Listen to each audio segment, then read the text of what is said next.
À la une ce soir, Kevin Dour et ses complices présumés seront fixés sur leur sort le 6 juillet prochain. Le deuxième et dernier jour de leur procès en appel s'est achevé aujourd'hui.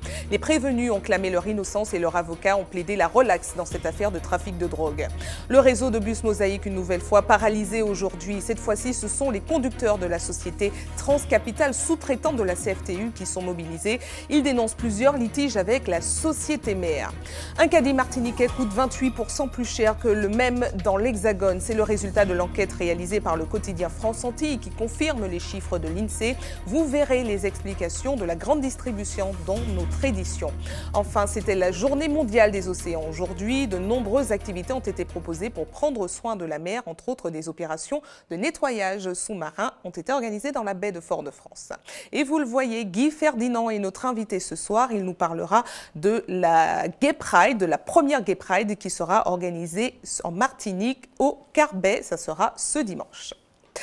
Bonsoir à tous et bienvenue dans cette tranche info que vous pouvez suivre en direct sur Facebook.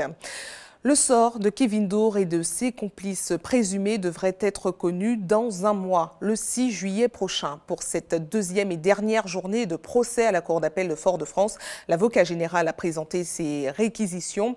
Les avocats de la défense, eux, ont plaidé la relaxe. Pour rappel, le Martiniquais de 32 ans comparaît pour trafic de drogue, mais nie les faits. Il est soupçonné d'avoir dissimulé plus d'une tonne de cocaïne en Martinique qui n'a jamais été retrouvée. Voyez ce compte-rendu d'audience d'Alizé Lutran et de Guy Raphaël-René. Après l'audition houleuse des 3 prévenus hier, ce matin, l'avocate générale a présenté ses réquisitions à la Cour. Elle a demandé la confirmation des peines prononcées en première instance en septembre 2016, à savoir 6 et 10 ans de réclusion criminelle pour les 2 complices présumés et 10 ans de prison pour Kevin Dour. Les 4 avocats des prévenus ont ensuite tour à tour livré leur plaidoirie. Pour rappel, Kevin Dour est soupçonné d'avoir commandité le vol et la dissimulation d'un peu plus d'1 tonne de cocaïne ici en Martinique. Ludovic Bastin et Shirley Magloire sont eux poursuivis pour complicité. Les 2 avocats du barreau de Paris de Kevin Dour ont dénoncé un dossier vide, un manque de preuves et des incohérences dans l'affaire. Ils ont plaidé la relaxe pour les 3 prévenus. Les jours se suivent et se ressemblent pour les usagers des bus Mosaïque. Le réseau a une nouvelle fois été perturbé ce matin en raison d'un mouvement social. Les conducteurs de la société sous-traitante Transcapital de la CFTU sont mobilisés pour dénoncer plusieurs litiges avec la société mère. Si 9 lignes de bus sur les 60 que compte le réseau ont fonctionné ce matin, dès la mi-journée, c'est la totalité des bus qui sont restés à l'arrêt. Voyez ce reportage d'Alizé Lutran et de Guy Raphaël-René. Contrairement à l'information qui circule sur les réseaux sociaux, ce n'est pas l'agression d'un conducteur hier sur une ligne du Lamentin qui est à l'origine du débrayage d'aujourd'hui. Les chauffeurs de bus de la société Transcapital, sous-traitante de la CFTU, bloquent depuis ce matin le parc des bus Mosaïque. Ces salariés dénoncent des manquements graves de la part de la compagnie foyalaise de transport, notamment des retards de paiement et le non-versement de certaines prestations. Conséquence, ils ont décidé de suspendre leur rotation. J'ai un bus, je travaille, j'ai des machines, je ne peux pas les payer. Ce sont des gens qui travaillent avec moi. À la fin du mois, je suis obligé de faire une autre route parce que je n'ai pas l'argent pour le payer. J'ai un autre bus qui roule sur la 18. Vu la voirie, ce bus-là est constamment en panne. Ça fait 8 mois qu'il est en panne. Je ne peux pas payer la facture pour me mettre en état. Je suis endetté à près de 100 000 euros.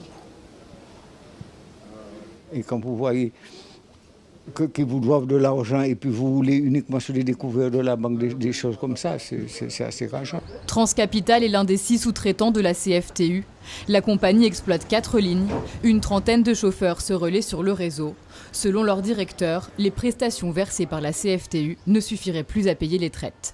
Il y a une partie de ce qu'on appelle la révision qui nous a été payée avec 9 mois de retard l'année dernière. Et ce mois-ci, ils sont déjà sur 2 mois. Ça veut dire que cette somme nous paye à combler toutes les augmentations de tarifs qu'il y a eu au cours de l'année passée. Et aujourd'hui, ils devaient nous le payer depuis le 30 mars 2017. Nous n'avons rien reçu aujourd'hui. En 2013, pourtant, la CACEM a commandité un audit pour évaluer la rentabilité des lignes déléguées à Transcapital. Qui a révélé que le marché était déficitaire.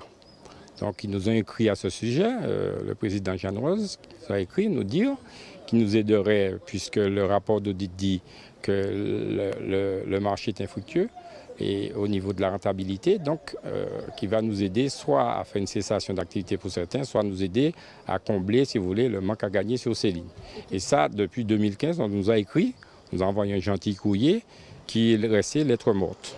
De son côté, Alain Alfred, le directeur de la CFTU, dit ne pas avoir eu vent plus tôt de ces revendications. Il a sollicité une rencontre avec le sous-traitant. La CFTU nous a indiqué qu'elle ne souhaitait pas s'exprimer avant de possibles négociations. En attendant, le réseau Mosaïque reste paralysé. Et toujours au chapitre social, notez en bref qu'un appel à la mobilisation a été lancé par la CGTM-SOM à la mairie du Lamentin. Des perturbations sont donc à prévoir dans l'ensemble des services municipaux, y compris les écoles, les crèches, les services de garderie et de restauration. La Fédération des très petites entreprises a organisé un speed dating aujourd'hui. Des rencontres à la minute qui ont permis à une centaine d'entreprises de se réunir pour tenter de trouver de nouveaux marchés et surtout étoffer un réseau de partenaires. José Lechertier a assisté à ces rendez-vous ce matin à la salle d'honneur du stade Pierre-Aliquer à Fort-de-France. Regarde. Max est nerveux. Il est à la recherche d'une ou plusieurs partenaires. Il participe à son tout premier speed dating d'affaires. Connectit TV, en fait, ça permet à tout un chacun, un commerçant, collectivité, tout ce qui est magasin de détail ou autre, de pouvoir communiquer. 6 rotations sur 14 tables, 1 minute 30 pour présenter sa petite entreprise à une cinquantaine de personnes.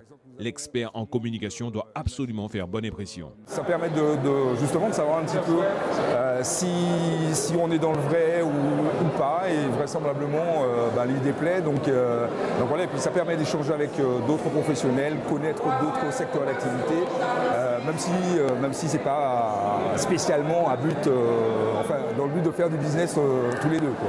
La Fédération des très petites entreprises existe depuis 3 ans à la Martinique. Elle compte à ce jour 700 adhérents. Ces petites structures sont au nombre de 33 000, ce qui représente 80% du tissu économique, soit 2/3 des emplois. Une vraie mine d'or pour Pascal et Karine. On croise des entrepreneurs, des gens qui ont, comme nous, l'envie de réussir et qui peuvent effectivement, là on parlait tout à l'heure d'informatique, qui peuvent être des solutions proches. Au lieu d'aller chercher, entre parenthèses, midi à 14h, on a quelqu'un qu'on aura rencontré lors de cette soirée. Nous accompagnons les entreprises qui recherchent des collaborateurs, aussi bien sûr du profil de premier niveau que des cadres supérieurs. Donc c'est proposer justement à ces entreprises qui souhaitent grossir, donc de les accompagner dans leur recrutement. Pour maximiser les chances dans un temps limité et permettre à un grand nombre d'entrepreneurs de différents secteurs de se rencontrer, Rémi Joseph s'est penché sur la problématique. L'algorithme tient compte du secteur d'activité et du sous-secteur d'activité. C'est-à-dire que 2 plombiers ne vont pas se rencontrer, par exemple, 2 électriciens. Et l'objectif, c'est de rencontrer des corps de métiers différents. Aucun dispositif n'était adapté pour défendre les intérêts des petites entreprises ayant de 0 à 10 salariés. Grâce à la FTPE, la donne change. Ça nous permet d'avoir une capacité d'intervention, un levier d'influence auprès des différents partenaires, des différents acteurs de la place, que ce soit les politiques, les financiers, les organismes collecteurs, etc.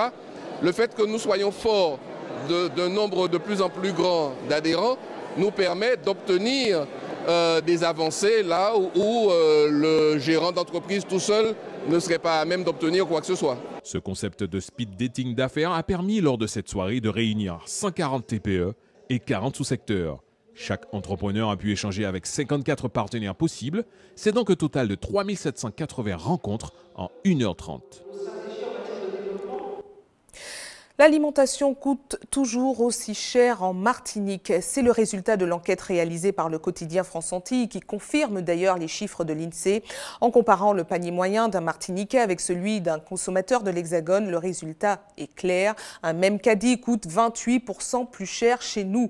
La grande distribution, qui est souvent accusée de faire des marges outrancières, se défend. Tout ne serait pas si simple. Voyez les explications de Laura Chetner-Rivaudet. Madeleine dépense quelques 300 € par mois pour l'alimentation et les produits de première nécessité.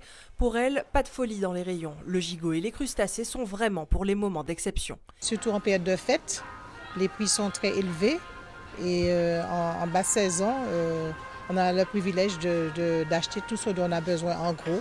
Et ce ressenti de vie chère est partagé par d'autres consommateurs dans ce magasin. Je me pose la question, les mères de famille, les personnes avec des familles nombreuses, je me demande des fois comment elles font pour acheter des goûters pour les enfants parce que c'est devenu vraiment très cher. Je reviens de la métropole, je ramasse tout ce qu'il faut, déodorant, gel d'eau, savon, tout ce qu'il y a là-bas parce que c'est moins cher là-bas. Au quotidien France Antilles, tous les 3 mois, la journaliste Cécile Évrard établit un comparatif entre le prix d'un panier de 60 produits identiques, achetés l'un ici, l'autre dans l'Hexagone.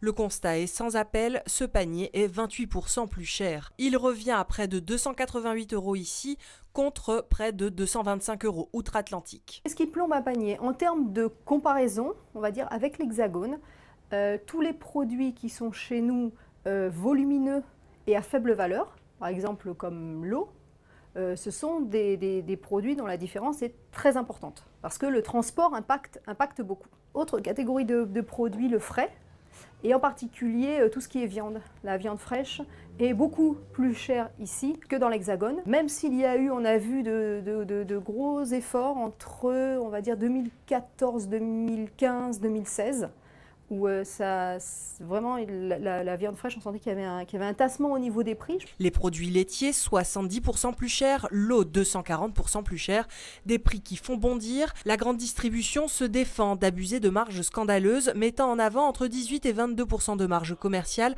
contre 24 à 26% au niveau national.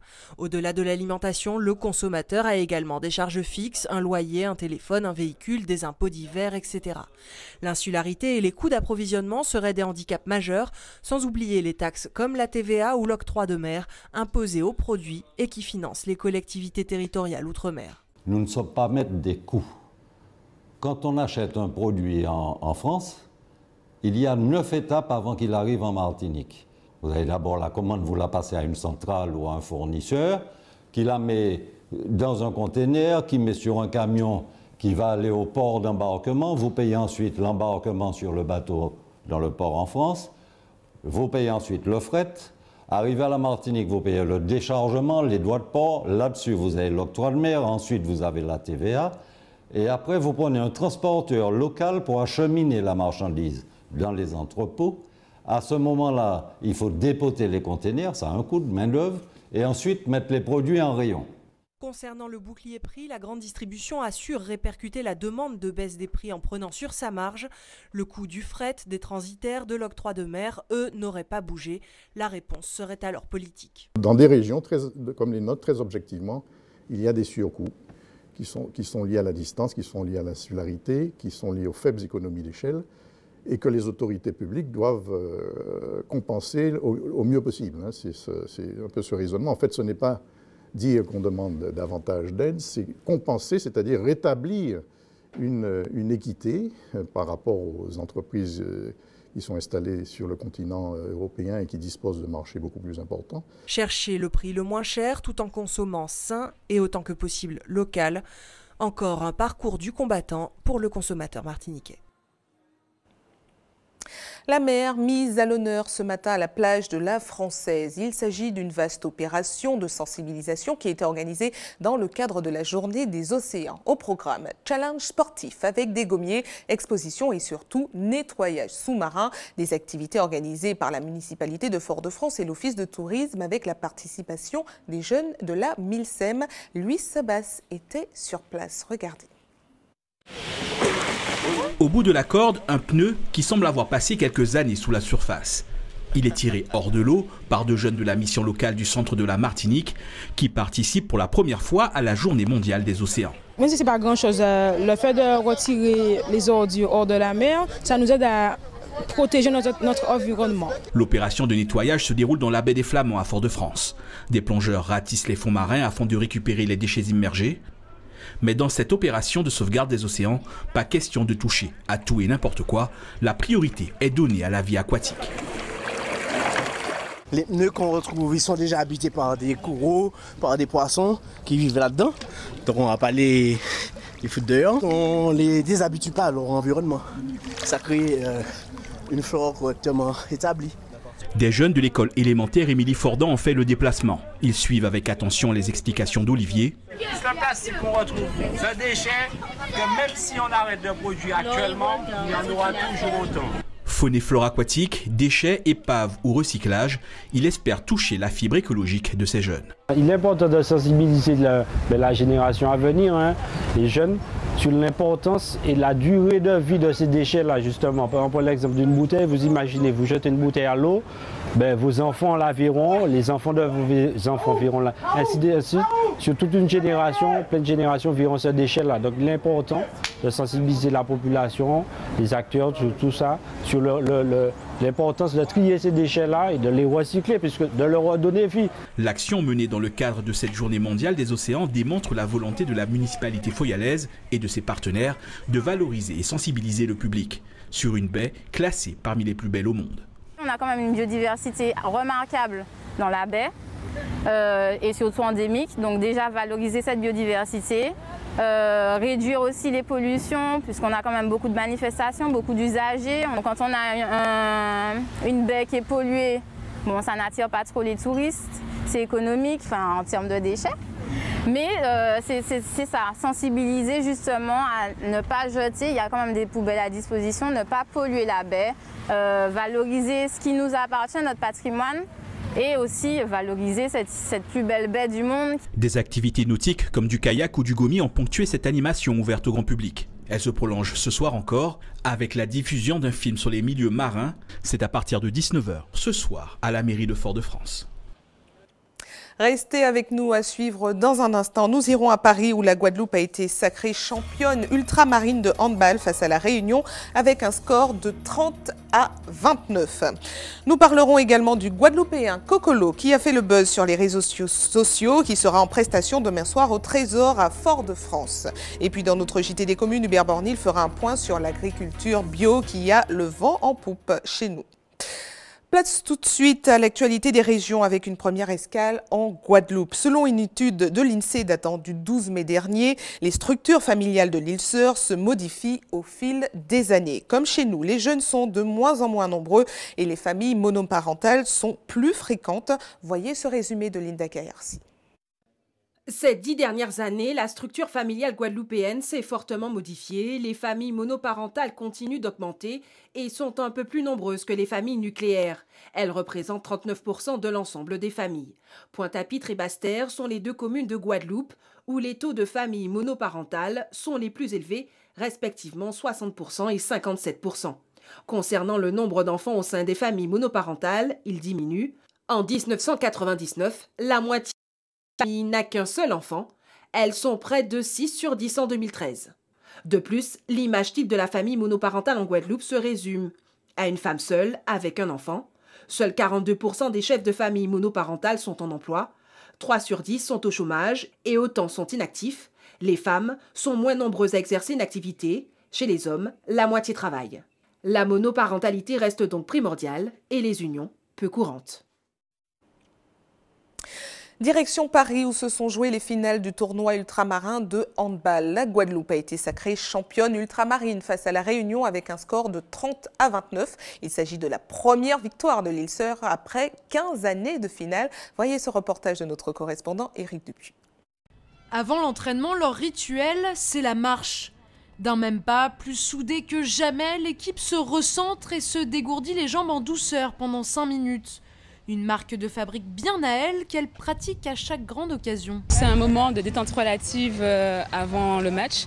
C'est un moment où le collectif et chaque joueuse profite pour se réoxygéner l'esprit et évacuer la pression liée à l'enjeu du match. Car ce soir, l'enjeu est important. C'est la 15e année que les Guadeloupéennes arrivent en finale, mais elles ne l'ont remporté qu'une seule fois. Et l'équipe réunionnaise, la capitaine, la connaît très bien, puisque les intrépides les ont affrontées de nombreuses fois dans ce tournoi, mais ces rencontres se sont soldées en défaite. Elles ont un niveau assez élevé, donc elles nous poussent toujours au tranchement. On est toujours obligé d'aller au-delà. Mais là, la finale, une finale, c'est pas un match, il faut gagner. On ne fait pas de cadeau parce qu'on ne nous a pas fait de cadeau jusqu'à maintenant. Ok ? 18 h, place au match qui démarre en trombe. Les intrépides prennent la tête avant de se faire devancer in extremis à la fin de la première mi-temps. Côté supporters, ils sont très peu nombreux et sont tous reliés de près au club. Il n'y a pas beaucoup de supporters, on dira, qui ont fait le déplacement de la région parisienne. Donc nous, on est là et on sera là jusqu'au bout. Deuxième mi-temps très serré, les Réunionnaises parviennent à dominer dans les 5 dernières minutes avant un retournement de situation. Les Guadeloupéennes changent la donne à seulement quelques secondes du coup de sifflet. Elles finissent par l'emporter sur un penalty. Le score 30-29, une victoire aux allures de revendication. On avait à cœur de gagner cette finale pour montrer à tout le monde qu'on n'était pas venu ici en touriste, comme on l'a entendu malheureusement dans les tribunes. Et on a prouvé ce soir avec tout le monde avec notre titre qu'on est bonne et voilà. Les Intrépides sont donc sacrées championnes de France de l'Outre-mer. Samedi, elles affronteront l'équipe féminine de Bouillargues pour glaner le titre de championne de France en National 1 pour la première fois.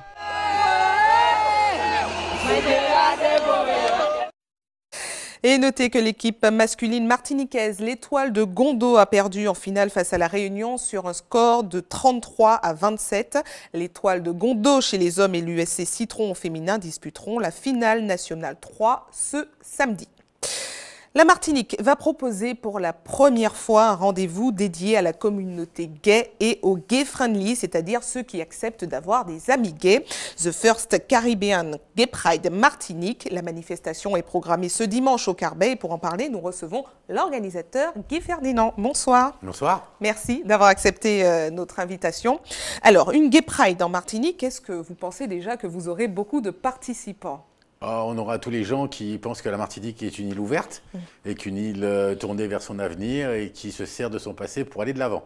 Alors, est-ce que vous savez quel rapport les Martiniquais ont avec l'homosexualité aujourd'hui? Quel est votre avis là-dessus? Depuis l'adoption du mariage gay, effectivement, les mentalités ont un peu évolué. C'est au Carbet qu'on a eu le premier mariage gay de Martinique. Je pense que les mentalités évoluent chaque jour, puisque maintenant qu'on a Google en Martinique, tout le monde est à même de se renseigner, de regarder ce qui s'y passe. Et je pense que de toutes les manières, nous sommes maintenant vers le 21e siècle, donc ça va mieux. Comment cet événement est passé de projet à réalité? Est-ce que les participants, les partenaires ont été réceptifs? La mairie du Carbet également, par exemple? Le maire ayant célébré le premier mariage gay et le premier partant, parce qu'on lui a proposé ce projet parce que c'est quelqu'un d'ouvert. Et puis c'est aussi faire évoluer les mentalités, faire vraiment avoir un autre regard. Aujourd'hui, on accueille de plus en plus de touristes, on accueille des clientèles différentes, donc on peut être amené à croiser une clientèle touristique gay. Alors qu'est-ce qu'on en pense? Comment on les accueille? Comment on les reçoit? Quel regard on a vers les autres? On se pose des regards sur nous-mêmes en fêtant le 22 mai chaque année l'abolition de l'esclavage, donc il faut aller plus loin et il faut abolir un petit peu toutes ces discriminations qui existent encore chez nous. Alors, l'événement s'appelle The First Caribbean Gay Pride. Est-ce que ça veut dire que vous vous positionnez dans la Caraïbe? Pour l'instant, comment ça se passe? L'interrogation que se pose la Martinique aujourd'hui est la même pour la Caraïbe. L'ensemble de la Caraïbe a la même vision de homophobe un petit peu rétrograde. Donc, nous avons posté volontairement premier événement caribéen en incitant les autres. La Guadeloupe nous a appelé hier pour dire oui, on est preneur, on fera l'année prochaine. Et j'espère que ça fera boule de neige sur les autres îles et que on lutte vraiment contre cette discrimination et que tout à chacun soit accepté comme il est. Alors, une première polémique voit déjà le jour par rapport à cette manifestation. La Sopamar, les militants de la Sopamar ont rappelé sur les réseaux sociaux que la plage avait été dénommée comme privée, alors que par définition, une plage n'était pas privée. Est-ce que vous vous êtes entretenu avec eux? Comment ça se passe? Nous avons déjà eu la discussion avec la Sopamar sur la dénomination plage privée, qui est une dénomination commerciale qui incite les gens à aller dans un restaurant qui est notre plage, avec une douche, un bar et un restaurant. C'est une dénomination commerciale qui n'a rien à voir de privatisé. Et le maire du Carbet ne nous aurait certainement pas autorisé à privatiser la plage. Je suis la communication qui est une communication purement commerciale, mais qui n'a pas lieu d'être sur cette manifestation-là. Nous allons faire évoluer des chevaux, des groupes à pied sur la plage du Carbet. On va faire un petit peu comme un vidé, comme on fait au carnaval, ce qui se fait totalement au carnaval, pour montrer aux gens que nous acceptons cette différence-là. Alors, la manifestation, justement, est prévue de 16h à 22h sur la plage du Petit Bonhomme. Alors, vous avez déjà dit un peu ce qu'il y aura au programme. Alors, pourquoi le choix de ces horaires, 16h, 22h? Parce qu'on est sur le sunset, on est sur l'un des plus beaux moments du Carbet. On a, nous, le magnifique coucher de soleil tous les soirs. Donc, on voulait profiter de cette luminosité. On voulait profiter de retrouver cette ambiance de plage, un petit peu comme une fois Sainte-Marie pour le tombolo, de ramener les chevaux du Club de l'Équilibre, qui nous a volontairement prêté ses cavaliers et ses chevaux.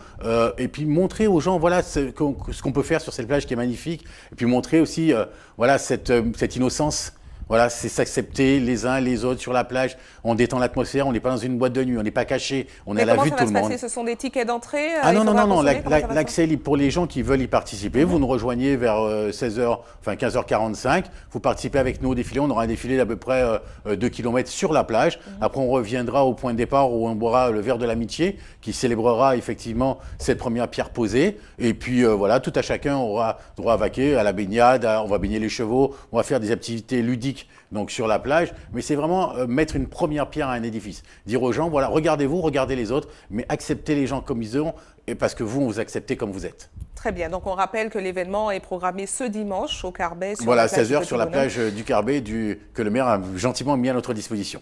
Et donc un événement dans lequel il y aura des DJ, mais est-ce que vous connaissez Cocolo? Est-ce que ça vous dit quelque chose? Non, pas encore, vous allez me faire connaître ça. Voilà, il s'agit d'un Guadeloupéen qui a fait le buzz sur les réseaux sociaux en chantant. La magie du web a opéré, il a été repéré par un producteur et a pu sortir un single. Il sera en prestation demain soir au Trésor à la ZAC de Rivière-Roche. Luis Sabas l'a rencontré aujourd'hui, regardez. Ok, d'accord, darling, on savait, bébé, ou ami moins en l'eau. C'est avec des vidéos comme celle-ci que Cocolo s'est fait connaître. Le style fait fureur sur les réseaux sociaux. C'est là que l'artiste naît médiatiquement. Mon premier zouk, là, zouk section Cocolo, c'est moi qui ai improvisé ça. Et le deuxième son, ça a pété, ça a crasé, c'est avec le DJ,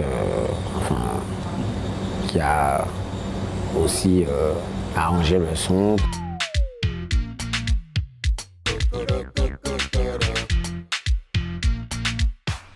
Fort du succès rencontré, un clip est aujourd'hui réalisé. Une visibilité qui surprend le premier concerné. Je suis très content, très ému.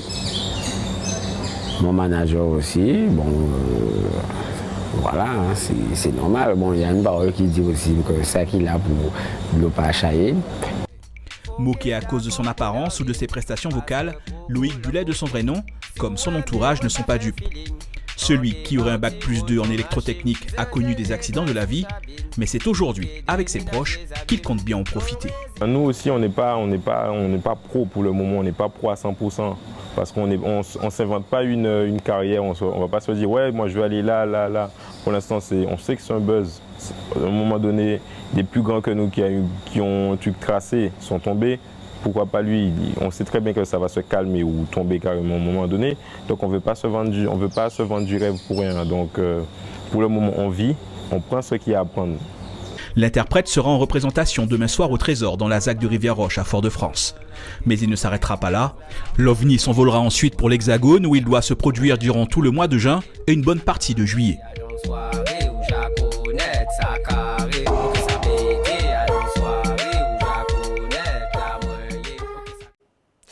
Et c'est le moment de nous rapprocher encore plus de vous. Nous passons à notre JT des communes.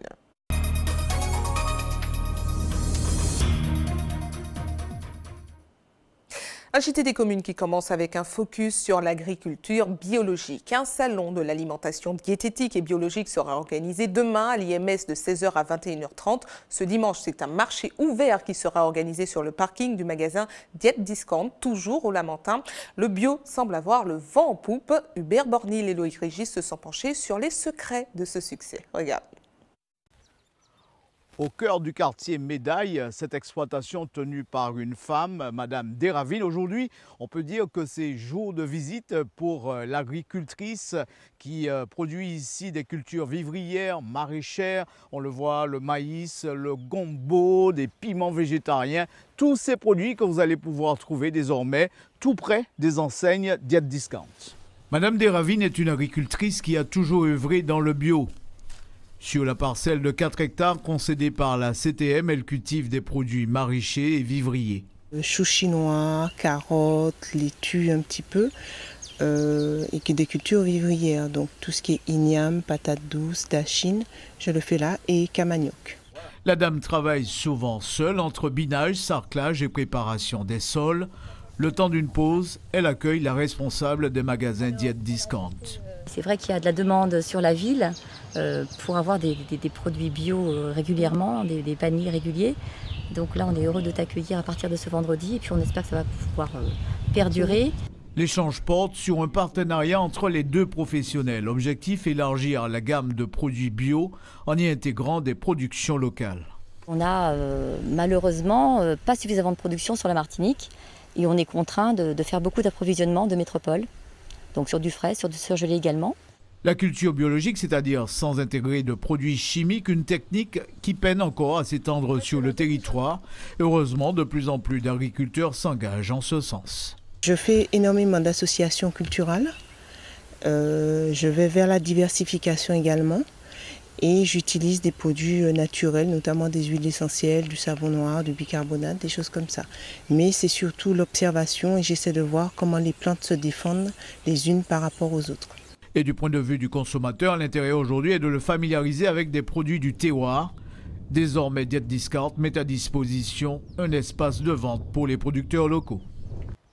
Une belle visite au jardin, en tout cas une tendance qui semble se confirmer. Le consommateur martiniquais voudrait avoir plus souvent dans son assiette des produits du pays, y compris sous la certification bio.